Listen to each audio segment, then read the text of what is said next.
রাজ্য কমিটি আপনাদের মাধ্যমে আপনাদের চোখে ওই অঞ্চলে, ওই ব্লকে, ওই জেলায় কি হচ্ছে সেটা টোটালটা মূল্যায়ন করে। সুতরাং আপনাদেরকে কতটা দায়িত্বশীল হয়ে উঠতে হবে, কতটা দায়িত্বশীলতার ভূমিকা পালন করতে হবে আপনারা একটু বুঝুন। আপনারা যদি কোনো জায়গায় আমাদেরকে সবুজ দেখান, আমরা রাজ্য কমিটি সেটাই সবুজ দেখব। কোন জায়গায় যদি আপনাদেরকে লাল দেখান, আমরা রাজ্য কমিটিটাকে লালই দেখব। কোন জায়গায় যদি কালো দেখান, আমরা কালোই দেখব। কারণ আমাদের চোখ হচ্ছে আপনারা। তা আপনাদেরকে একটু দায়িত্বশীল হয়ে উঠতে হবে। কারণ যে লড়াই আমরা লড়তে চলেছি, এ ছোটখাটো লড়াই নয়। শুনতে ভালো লাগছে জেল খাটবো, জরিমানা দেব, কিন্তু এই লড়াই বাঁচা মরণের লড়াই। এই লড়াই অস্তিত্ব টিকিয়ে রাখার লড়াই। এই লড়াই পুঁজিবাদীদের সাথে শ্রমিক শ্রেণীর লড়াই। এই লড়াই এই গোসাবাই, এই বসন্তী, এই উপকূল অঞ্চলের মানুষের সাথে শাসক ও নামক শোষক ও যন্ত্রের লড়াই। কারণ আমাদের লড়াইটা কিসের লড়াই? এই গোসাবা, সুন্দরবন, প্রত্যন্ত এলাকাগুলো প্রায় ঝড়ের কারণে, প্রাকৃতিক দুর্যোগের কারণে বাঁধ ভেঙে যাচ্ছে, নোনা পানি এসে চাষযোগ্য জমিতে ঢুকছে। আপনার মিষ্টি পানিতে, যেখানে মাছ চাষ হয়, মিষ্টি পানির মাছ চাষ হয়, সেখানে ঢুকে যাচ্ছে, ক্ষতিগ্রস্ত হয়ে যাচ্ছে। আর আমরা সাধারণ মানুষ ক্ষতিগ্রস্ত হচ্ছি। যে রিলিফ ফান্ডটা আসছে, যে তহবিলটা আসছে, ক্ষতিপূরণটা আসছে, আমরা সাধারণ মানুষ পাচ্ছি না, নেতারা লুটে নিচ্ছে। আর তার পরিবর্তে আমরা লড়াইটা কি করছি?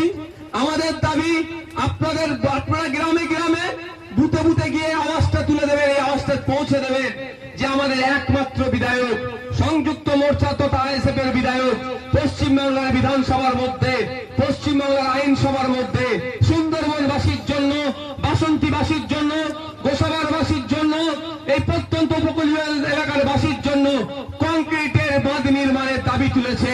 ওই দাবিটা আমাদেরকে পার্লামেন্টে পাঠাতে হবে।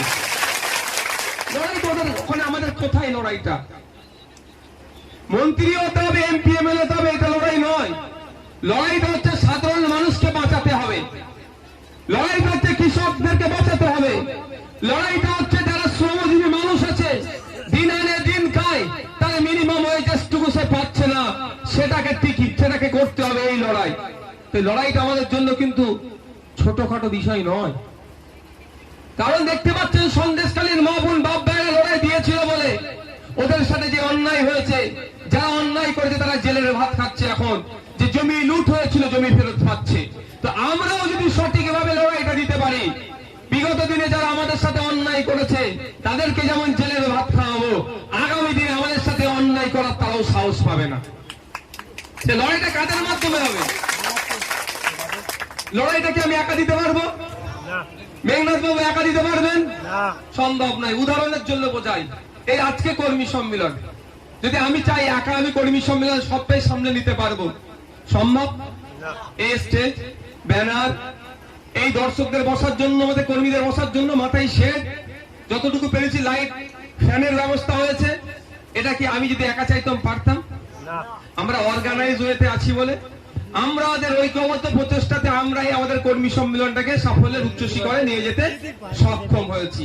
ঠিক একই ভাবে আগামী দিনে পার্লামেন্টের মধ্যে যদি আপনি কৃষক, আপনার আওয়াজটা পৌঁছানো দরকার মনে করেন, আপনি সুন্দরবনের প্রত্যন্ত অঞ্চলে বসবাস করছেন, আপনার মিনিমাম ওয়েজেসটা পাচ্ছে না, আপনার প্রাকৃতিক দুর্যোগের ফলে প্রায় আপনার বাড়ি ভাঙা পড়ে যাচ্ছে, আপনার এলাকায় নোনা জল চলে আসছে,